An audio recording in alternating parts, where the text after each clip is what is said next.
బలమైన సంకల్పం కావాలి.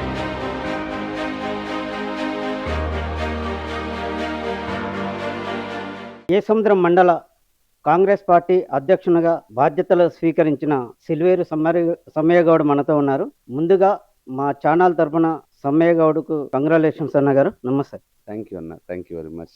మా కేసముద్రం మండల అధిష్టానానికి నాకు ఈ అవకాశం కల్పించినటువంటి ప్రదేశ్ కాంగ్రెస్ కమిటీ అధ్యక్షులు మహేష్ కుమార్ గౌడ్ గారికి, గౌరవనీయులు పెద్దలు రాజ్యసభ సభ్యులు శ్రీ వేం నరేందర్ రెడ్డి గారికి, స్థానిక శాసనసభ్యులు డాక్టర్ మురళీనాయక్ గారికి, మా అధ్యక్షురాలు డాక్టర్ ఉమా మురళీనాయక్ గారికి, పార్లమెంట్ సభ్యులు పోరిక బలరాం నాయక్ గారికి, మాజీ డిసిసి అధ్యక్షులు జన్నారెడ్డి భరత్చంద్ర రెడ్డి గారికి, నన్ను ప్రోత్సహిస్తున్నటువంటి తండ్రి సమానులు శ్రీ గౌరవనీయులు గంట సంజీవ్ రెడ్డి కేసముద్రం మార్కెట్ చైర్మన్ గారికి, నాకు అండగా నిలబడినటువంటి మాజీ మండలాధ్యక్షులు రమా నాగేశ్వరరావు గారికి, మిగతా మండల నాయకులందరికీ ప్రతి ఒక్కరికి పేరు పేరున కాంగ్రెస్ పార్టీ కార్యకర్తలకు, కాంగ్రెస్ పార్టీ అభిమానులకు, అన్ని గ్రామాల అధ్యక్ష కార్యదర్శులకు పేరు పేరున నాకు ఈ అవకాశాన్ని కల్పించినటువంటి ప్రతి ఒక్కరికి పేరు పేరున ధన్యవాదాలు, కృతజ్ఞతలు తెలియజేస్తున్నా.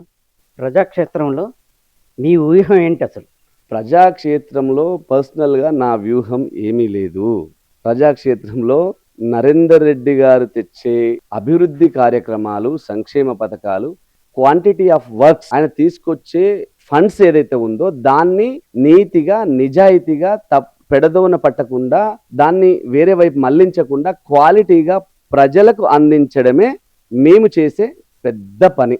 దానిలో భాగంగా రేపు జరగబోయే సంక్షేమ పథకాలు కూడా అదే లెవెల్లో తీసుకెళ్లగలిగితే నరేందర్ రెడ్డి గారికి మేము ఇచ్చే రిటర్న్ గిఫ్ట్ అదొక్కటి మాత్రమే. గంట సంజీవ్ రెడ్డి గారి ఆశీస్సులు మీకు ఎంతవరకు?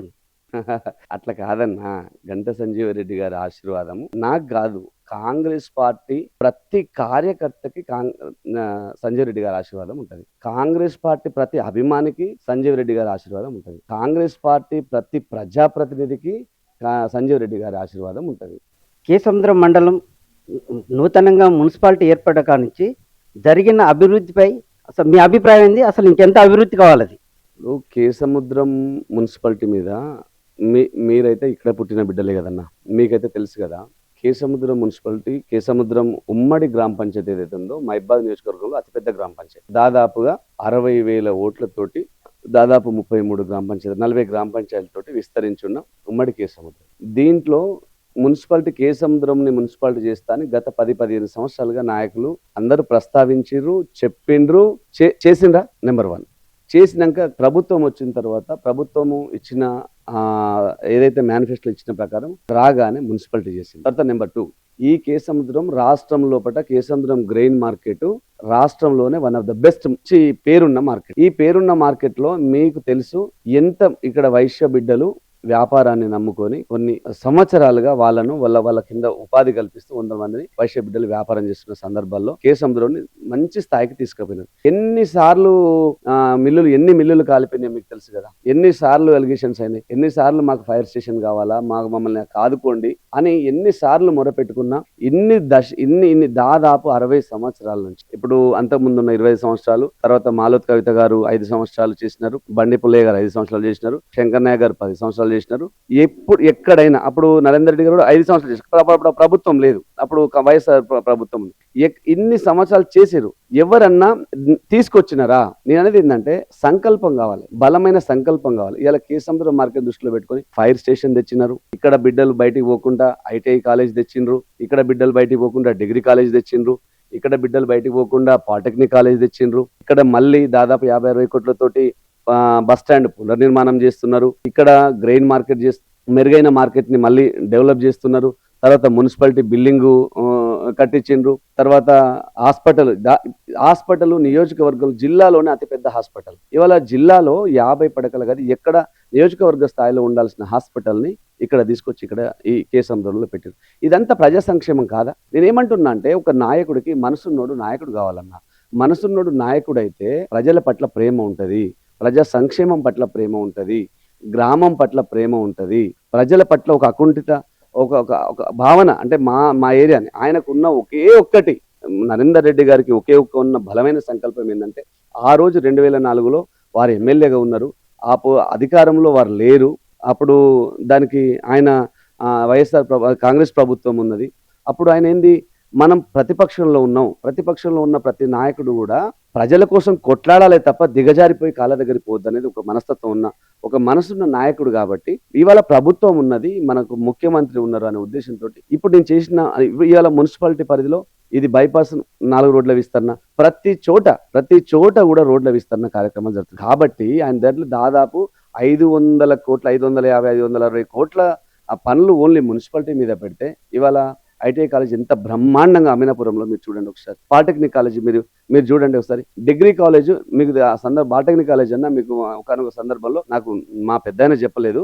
నేను హైదరాబాద్లో పెద్దలతోటి ఒక ఎక్స్ఎమ్మెల్సీ వాళ్ళతోటి, ఎమ్మెల్యే వాళ్ళతోటి కూర్చున్న సందర్భంలో రాష్ట్రంలో 2 పాలిటెక్నిక్ కాలేజీలు వచ్చినాయి. రాష్ట్రంలో 2 పాలిటెక్నిక్ కాలేజీలు వస్తే ఒకటి రేవంత్ రెడ్డి గారి నియోజకవర్గం కొడంగల్ పోతే డిప్యూటీ సీఎం గారు బట్టి విక్రమార్క గారు తీసుకునే సందర్భంలో మాకు ఇయ్యమంటే కూడా అక్కడ గొడవ చేసి ఆయన దగ్గర పోయి ఆయన ఇంటికి పోయి కొట్లాడి కేసంలో తీసుకొచ్చిండు. మీరు ఎవరన్నా చేసేది ఇవాళ వేరే వాళ్ళు ఉంటే ఇది ఏ పరిస్థితి వచ్చేదా? ఇవాళ మనకు తెలియదు, చదువుకునే పిల్లల్ని అడిగితే తెలుస్తుంది ఆ కష్టం ఎట్లుంటుందో. ఇప్పుడు ఓవరాల్ గా మాత్రం ఈ మున్సిపాలిటీకి దాదాపు 600 కోట్ల అభివృద్ధి పనులు వేం నరేందర్ రెడ్డి గారి నాయకత్వంలో, వీరి నేతృత్వంలో, మా మురళీ నాయక్ గారి నేతృత్వంలో, మా ఉమమ్మ నేతృత్వంలో బలరాం గారి నేతృత్వంలో ఇన్ని అభివృద్ధి కార్యక్రమాలు జరిగినాయి. దీన్ని చూసి జిల్లా లోపల చాలా మండలాలు అసూయ పడుతున్నారు. మిమ్మల్ని 100% అసూయ పడతారు. ఎందుకు పడతారంటే మాకు దేవుడు లాంటి మనిషి ఇక్కడ నరేందర్ రెడ్డి గారు మాకు ఇక్కడ దొరికిండు. అది మా అదృష్టం. మళ్ళా ఎవరు అన్నా అనకున్నా మేమేదో నరేందర్ రెడ్డి గారి కోసం చెప్తాము, నరేందర్ రెడ్డి గారి మెప్పు పొందడం కోసం నాన్ సెన్స్ మాట్లాడితే మేము చూడదు, మేము పెద్దగా పట్టించుకోం. ఎందుకంటే నిజంగానే మా అదృష్టం. ఒక బ్యాడ్ వేవ్ తీసుకొస్తున్నారు, ఒక బ్యాడ్ ప్రచారం తీసుకొస్తున్నారు. మేము ఇంకోటి ఏంటంటే చెప్పినాం కదన్న, మా దౌర్భాగ్యం ఏంటంటే మా కాంగ్రెస్ మేము చేసిన పనులు చెప్పుకోలేకపోతున్నాము. ఇప్పుడు అది జరగకుండా, మా మండలంలో అది జరగకుండా కాంగ్రెస్ పార్టీ చేసిన సంక్షేమ పథకాలను, కాంగ్రెస్ పార్టీ చేసిన అభివృద్ధి కార్యక్రమాలను ఖచ్చితంగా ప్రజల్లోకి తీసుకెళ్లే విధంగా మీ ద్వారా, మీ మీడియా ద్వారా కావచ్చు, సోషల్ మీడియా ద్వారా కావచ్చు, పత్రిక ప్రకటనల ద్వారా కావచ్చు, మా కార్యకర్తల ద్వారా, మా అభిమానుల ద్వారా డెఫినెట్ గా ప్రజల్లోకి తీసుకెళ్తాం. ఖచ్చితంగా కాంగ్రెస్ పార్టీని మున్ముందు ఖచ్చితంగా మళ్ళీ అధికారంలో వచ్చే దిశగా అడుగులేస్తాం.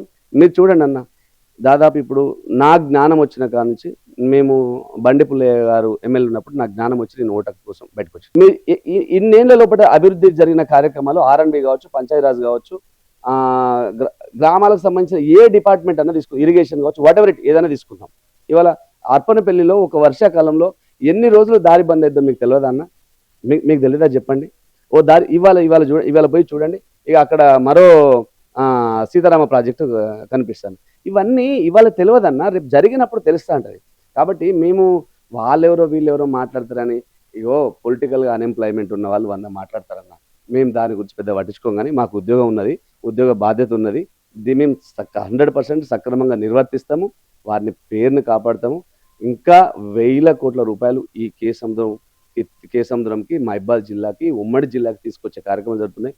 ఇంకొక చిన్న విషయం చెప్పాలా, కేసముద్రంలో గుళ్ళు, గోపురాలు, పురాతనమైన శిథిలావస్థకు చేరుకున్న కాట్రపల్లి దేవాలయాలు, పూసపల్లి దేవాలయాలు ఎన్ని ఉన్నాయి? ఎవడన్నా పట్టించుకున్నాడన్నా? కనీసం కాలినడకన పోయి కొబ్బరికాయ కొట్టే పరిస్థితి ఉందా? ఇవాళ పోయి మీరు చూడండి, కోట్ల రూపాయలు పెట్టి అభివృద్ధి పనులు జరుగుతున్నాయా లేవా? ఇవన్నీ కూడా మేము ప్రజలకు తీసుకెళ్లే దాంట్లో వీక్ ఉన్నాం. మేము చెప్తున్నాం కదా, ఇంకా జరగదు, వాళ్ళేదో పకటికలు అంటున్నారు అందరు. కానీ మా రేవంత్ రెడ్డి గారికి రాజకీయం ఎట్లా చేయాలా, మళ్ళీ ప్రభుత్వాన్ని ఎట్లా ఏర్పాటు చేయాలా, వారు ఏం లేకుండానే వితౌట్ ఎనీబడి సపోర్ట్, ఒక్కరి సపోర్ట్ లేకుండా ప్రభుత్వాన్ని ఏర్పాటు చేసిన బలమైన నాయకుడు, మన మానసిక ధైర్యవంతుడు రేవంత్ రెడ్డి. ఆయనకు ప్రతిదీ గైడ్ చేసుకుంటా, కష్టాల్లో, నష్టాల్లో, ఆయన కష్ట సుఖాల్లో, ఆయన జైలు జీవితాల్లో, ఆయన జైలు పోతే ఈయన జైలు పోయి ఆయనతో వెన్నంటి ఉంటొచ్చింటే ఖచ్చితంగా అన్ని చూసినోడికి ఈ కేసముద్రము, మహబూబాబాద్ నియోజకవర్గం, ఉమ్మడి జిల్లా అనేది చాలా చిన్నదన్న. కేసముద్రం మండలం అభివృద్ధిలో శరవేగంగా ముందుకు దూసుకువెళ్తుంది. కానీ పార్టీ బలోపేతానికి, పార్టీ వెనుకంజలో ఉండడానికి భవిష్యత్తులో కాంగ్రెస్ పార్టీకి ఇక్కడ నేలమట్టం అవుతుందని కూడా చర్చ జరుగుతుంది. ఏమంటారు మీరు? చాలా పొరపాటు. నేను అదే చెప్పా, వాళ్ళు వీళ్ళు అంత పెద్ద పెద్ద పగటికల్గా అంటూ ఉంటారు. అట్లాంటిది ఏం జరగదు. అట్లాంటి పగటికల్లు కానిటోళ్ళకి అందరి పగటికల్లుగానే మిగిలిపోతాయి. అట్లాంటి ఈ మహబూబాబాద్ నియోజకవర్గం కాంగ్రెస్ అడ్డా, మీకు డౌట్ అక్కర్లేదు. దాంట్లో కాంగ్రెస్ బలంగా ఉండిపోయింది. మాకి మహబూబాబాద్ నియోజకవర్గం లోపల కావచ్చు, రాష్ట్రంలో కావచ్చు, ఎక్కడా కూడా కాంగ్రెస్ పార్టీ ఎక్కడ కూడా నీకు ప్రజల లోపల చాలా బలంగా ఉన్నది. మళ్ళీ చెప్తున్నా, 100% బలంగా ఉన్నది.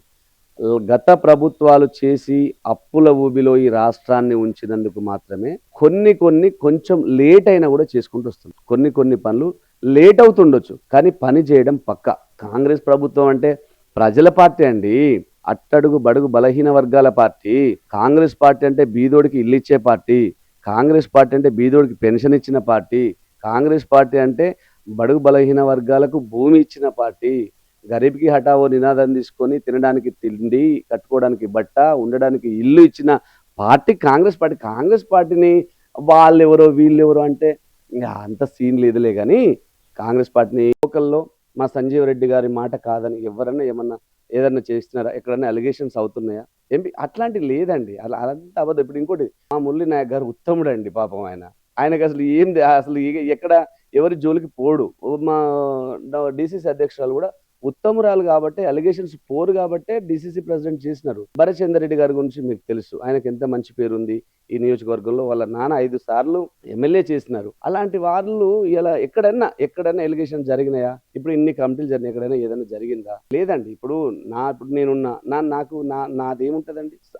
వారు తీసుకున్న నిర్ణయము పార్టీ కోసం కట్టుబడి. ఇప్పుడు ఎందుకు తీసుకున్నారు నిర్ణయం? ఎందుకు తీసుకున్నారు అంటే, పార్టీ అంటే పొలిటికల్గా నీకు ఎవరిని ఎక్కడ అకామిడేట్ చేయాలనేది వారు పొలిటికల్గా వాళ్ళు అపర చాణక్యులు. వాళ్ళకి మనం చెప్పాల్సిన అవసరం లేదు. అర్థమైందా? వాళ్ళు ఏ నిర్ణయం తీసుకుంటారు ఏందని తీసుకొని ఉంటారు. ఇక్కడ ఏంటంటే ప్రతిపక్షాలు కావచ్చు, ఇంకెవరు కావచ్చు, చిన్న ఇట్లాంటివన్నీ ఎక్కడో కూడా చిన్నవి పెట్టేస్తే అలిగేషన్స్ అవి అని చెప్పేస్తే వాళ్ళకి ఎక్కడన్నా సందు దొరుకుద్దేమని చూస్తారు. కానీ అది అంతా పగటి కలలు. అట్లాంటిది ఏముండదు. నరేందర్ రెడ్డి గారి నాయకత్వం లోపట మీరు గుర్తుపెట్టుకోండి అన్న, నరేందర్ రెడ్డి గారి నాయకత్వం లోపట ఇంతకుముందు ఆయన రాజకీయం చేయదలుచుకుంటే సీన్ వేరేలా ఉంటుంది. కానీ ఆయన ఏమంటారు, మాకు చెప్పేది ఒకటే, మనం ఎలక్షన్స్ టైంలోనే రాజకీయాలు చేయాలి. ప్రజలంతా మనోళ్ళు, అన్ని గ్రామాల ప్రజలు మన వాళ్ళు, మన బిడ్డలు. అభివృద్ధి అనేది ఎక్కడో ఒక చోట కాదు, అన్ని గ్రామాలకు, అన్ని మండలాలకు, అంత నియోజకవర్గము, ఈ జిల్లా అంతా అభివృద్ధి జరగాల. అందరు ఏం ప్రచారం చేసిండ్రన్న, ఓన్లీ కేసముద్రంలో అభివృద్ధి చేసుకుని సరిపోద్దా అని మొన్న అన్నారు. కాంగ్రెస్లో ఈ స్వేచ్ఛ ఎక్కువ అవ్వడం వల్ల ఏమవుతుందంటే, మేము చేసిన అభివృద్ధిని, మేము ప్రజలకు చేసే అభివృద్ధిని కావచ్చు, ప్రజలకు ఇచ్చే సంక్షేమ పథకాలను కావచ్చు, ప్రజల్లోకి తీసుకెళ్ళకపోవడం మాత్రం మాది కొంత డ్రాబ్యాక్ అని మాకు అనిపిస్తుంది. కాంగ్రెస్ అడ్డా సీన్ వేరేలా ఉంటుంది.